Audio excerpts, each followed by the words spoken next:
Okay, welcome back to Soul Family. Today we are with. KPierre. All right. So, let's start off by telling people who you are and what is your art that you create. My name is KPierre. I'm a visual artist of all sorts. I do multimedia art, I do painting, do it all really. My art style, I guess, is like the element of surrealism, I guess, like for the essence of what I do. All right. And so, what did you get into first? You do painting and you do some other things. What was the first thing that you got into? I think the first thing naturally was drawing and painting. So as a kid, I used to do a lot of poetry and stuff like that. So that was just me. But then it went off into me doing photography, and then that branched off into everything else. Right. And so, how long has it been officially? I guess since you've been taking it 100% serious. My entire life. Oh, okay. I respect it. I respect it. Professionally, I'd have to say probably 4 years now professionally, whereas I've like actually been full throttle like with it. Yeah. I mean, but that extra time in is necessary. Like I like the emphasis because no, it's important that people know that this has been something I've been working on since day one. You're seeing this now. You might have seen me in limelight maybe for 3 years, but I've been doing this since day one. So I like that. Absolutely. All right, so we're in the Bronx right now. Where are you originally from? Are you originally from out here, or? No, so I was born on a military base in Germany, Polyfus, Germany. I moved to the States when I was age 7. When I first moved, I was living in the South, in Mississippi. I grew up there, but I also moved around. I moved to Georgia, a lot of other places, within the southern region though. And after graduating college, I moved here in 2012. Right, so from somebody who hasn't lived the life of a kid that has had to move around for a lot of like family expectations, I know having a parent that's inside the military usually is a big reason. Was that hard for you as a kid, getting acclimated to always moving around? Oh yeah, of course.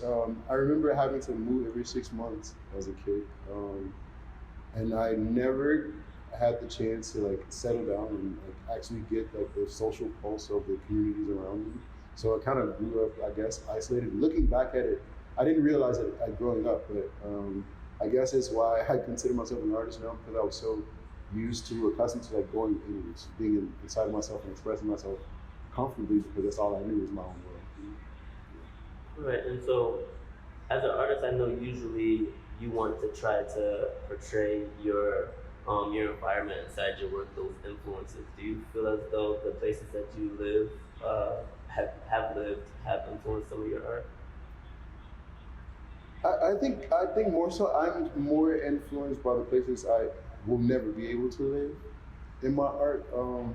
I don't find myself to be like a localist, like a person who's like a direct reflection of the physical environment that they're in, because I have a tendency to go inside of myself no matter where I am, no matter who I'm with, and that's just like not a defense mechanism, more so just like a natural tendency. My own inclination is to do it naturally. Yeah, so to answer that question, I'm sorry. I can't. I don't resemble that. Okay, so you said that you were, practicing this craft your entire life, but there was a point where you realized that things were more professional. When was that for you? So 6 years ago, sorry, almost 7. I had been like really fed up because I was an ethicist, because I have a degree in philosophy, and I started working in the office, and I just found my life not fulfilled. I thought that I could just find a practical way of like exploring my life and being financially secure and all that. But I always had this deep burning passion to be an artist, like fully, and I didn't feel as though I was fully representing myself because I was more so focused on like the workload that I had. Mm-hmm. So within that time, I just decided to like really engage myself into like the arts and like the creations of like my own empire within myself. And I had a manager and all that. Started out with a manager, and that is now a different story. And here I am, a full-time artist within my own management, taking care of it myself. Right. And do you think that continuing throughout your career, you're going to continue to be, just independent, or do you see yourself branching back out to let other people, be on your team or help manage? As far as team, yes, I will definitely encourage a team. As far as overlook or someone to guide and steer me, I don't think I will find that necessary for me. I don't think I'm so much as like too ego driven that I don't feel as though I need direction, but I feel as though more so the vision that I have, I cannot make it plain enough. I must do it myself. Like the thing whereas you only ask for help when you really need it, so that people will not grow tired of you for crying wolf all the time, basically. And so yeah, that's my platform. Yes. All right, so you obviously been doing this a very, very long time. What would you say your biggest achievement thus far is? My biggest achievement is this was a great highlight for me. I have 2 books that I've collaborated with 2 prestigious universities. One of them was Legacies of Love with Cambridge University. I did all the artwork for that book, as well as the cover. And the other one was Cause and Effect with Harvard University.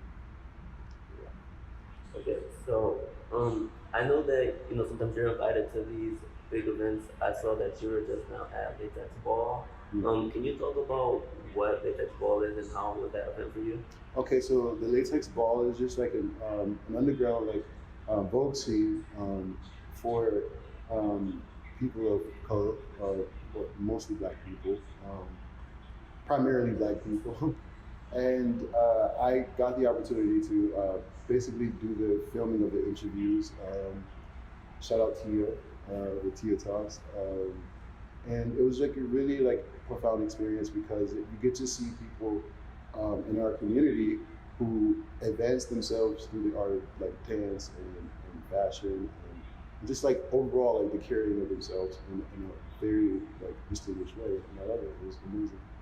Yeah, and what would you say to people that maybe aren't interested or they don't think they're interested in that scene? They may think that it's very targeted towards a specific audience, but it seems as though that's an event that anybody would go and enjoy the art that you can see there. Oh yeah, for sure. I would like to think that the ballroom scene is more so inclusive, but I like to say that more so I wouldn't want people to be too inclined to joining that space who aren't of the LGBT community because it's a safe space for them. But at the same time, they are very welcoming. It is for literally anyone to get on the stage or do whatever they have, showcase whatever they have, because it's bringing everyone all together, into one week.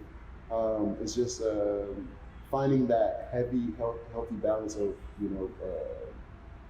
representation and respect, because a lot of times the balls are normally now they're being overpacked. People can't get inside. The people who are performing, they can't get inside because a lot of people are finding it as a great trending place to be and thing to do. But the people who are really trying to advance themselves and be a part of the community and culture don't get a chance to even be a part of it. But one day I feel like we'd be able to branch out and make it a larger thing. But for now, I think it's just more so.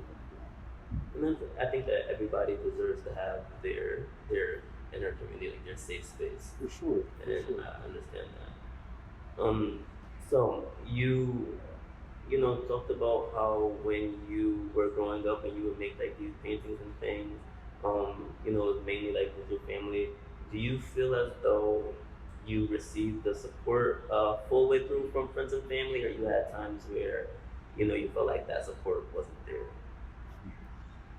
So to be brutally honest, I have a disorder called BPD, and it stems from childhood trauma. So basically, it's an emotional disorder. it feels like it's basically the person who feels as though they're overwhelmed with emotion at all times, and get overwhelmed by it. And the reason is because they grew up in environments that are like basically invalidating, right?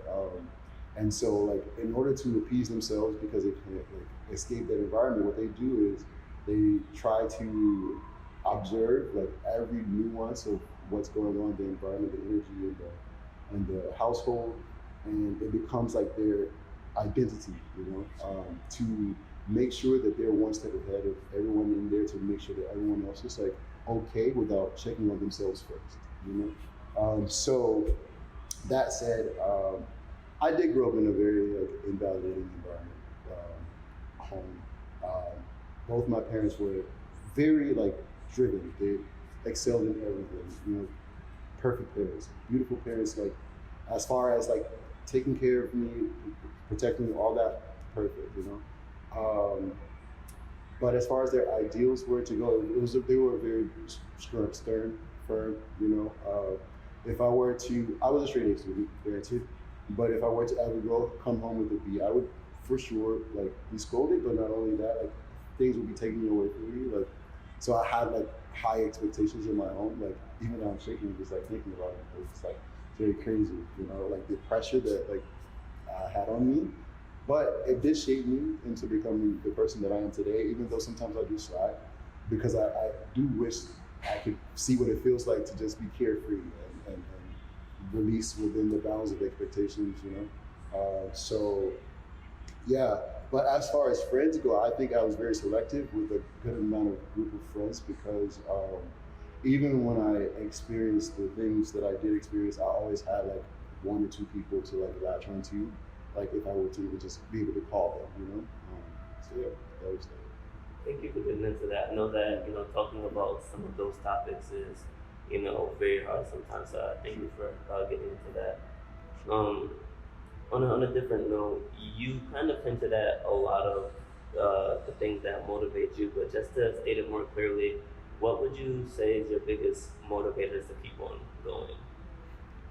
My biggest motivator to keep going is the primary fact that I'm here wishing that I had somebody who had gone through the things that I've been through and publicized it and had made it accessible, because that way I would have been able to had at least been a step closer to peace or finding it or being able to have like the mindset. So that's why I drive myself to be the way that I am now, pushing and regurgitating as much as I can. Because even though I may not in my lifetime experience like the true ultimate like source of like how to be conditioned within my mind, with void of fighting for like things that I've had to condition myself outside of, I could build that platform or foundation for the people after me, you know. So yeah. All right, so you are very active in the community. I see that you have some causes that you're very, very passionate about. Can you speak about some of those? So one of the things I like to really push forward is there's this campaign that a friend of mine has. It's called the Stop Abuse campaign.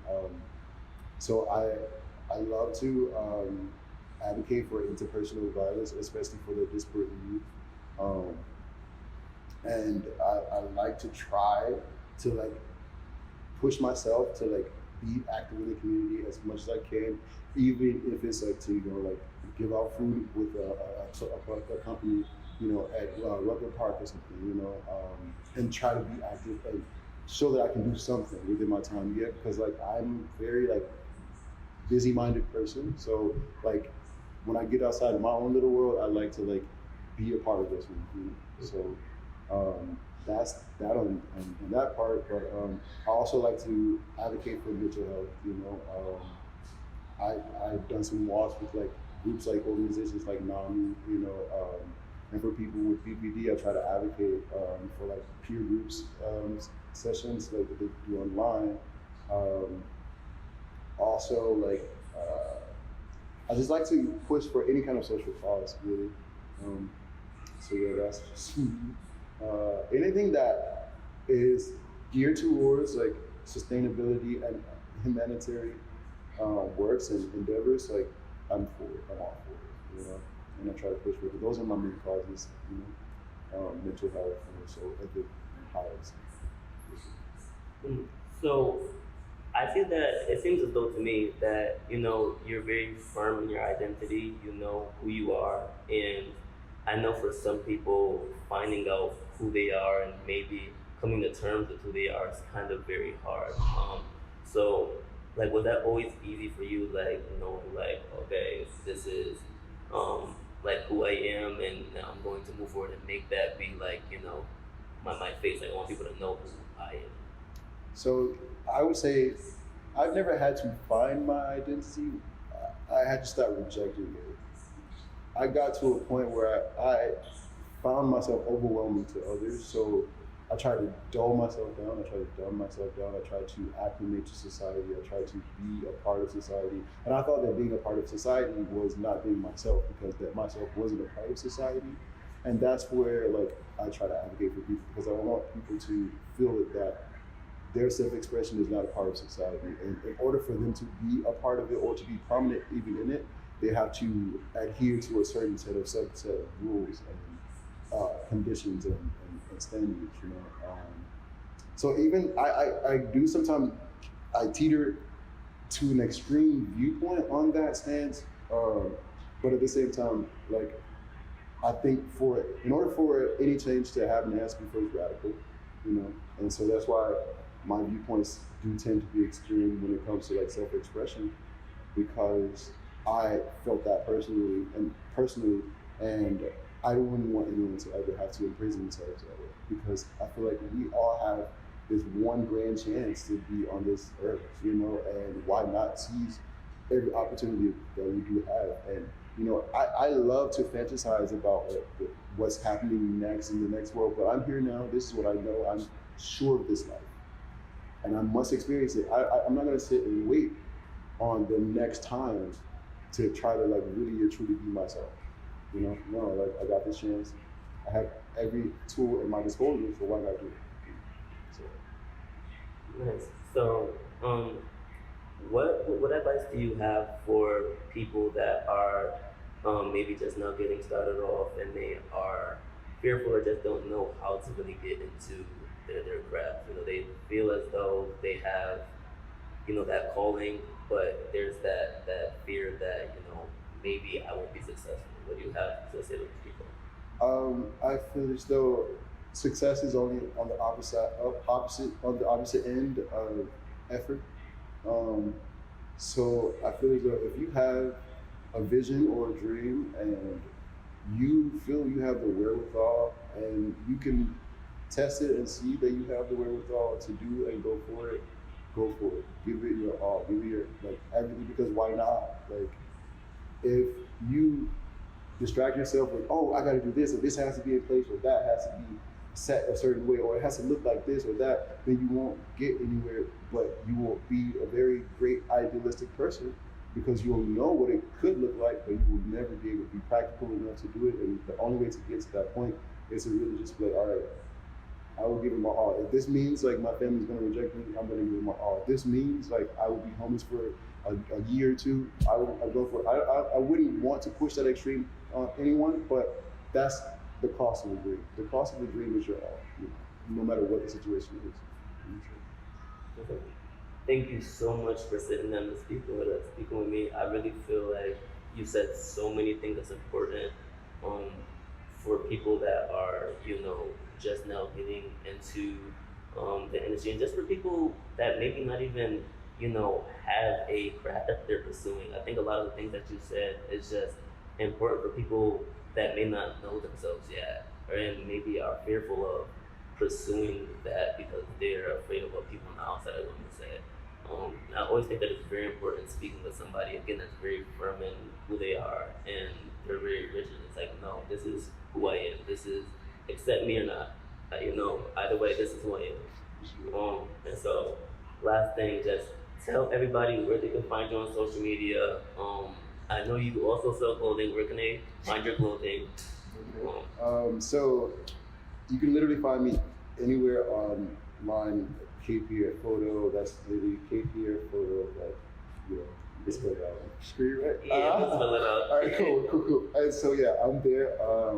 Also, like, I will be doing like some exclusive drops here and there on bagsoflove.com /DOK, and that is Death of KPierre. I could get into the prenup, the prognosis of why I chose Death of KPierre, and it's just simply not to be morbid or to speak on like the end of things, but it's more so the beginning of things.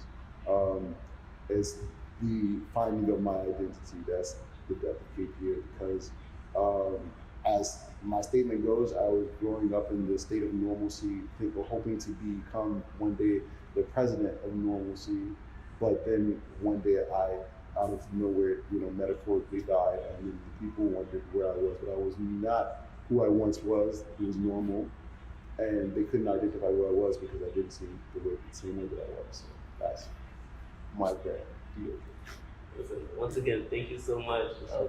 All right, guys, you saw it here. We'll see you back in the next one. We're coming out to record me and record the Latex Ball. And out.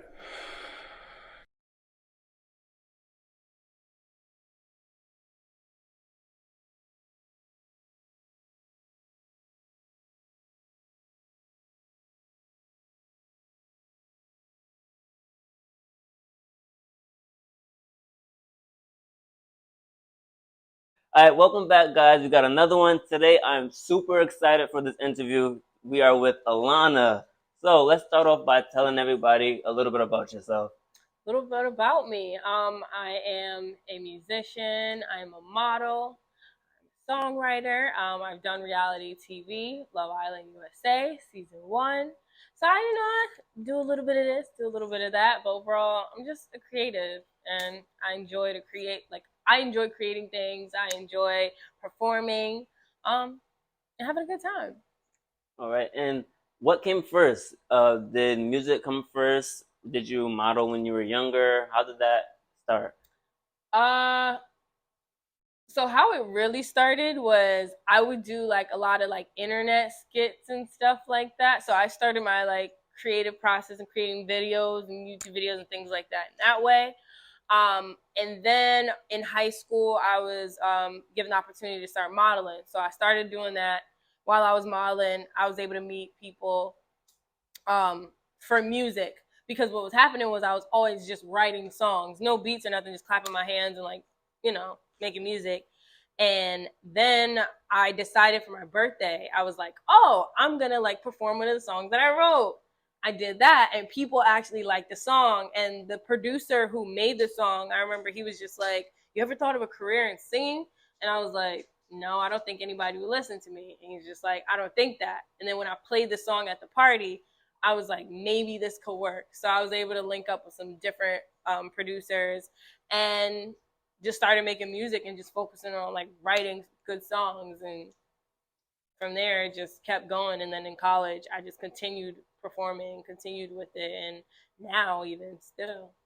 And if I'm not mistaken, I think I actually remember that party. I think that was the party that I went to. Yeah. And it was dope, to finally see somebody that I knew performing and for it to be at your party. It was definitely a fun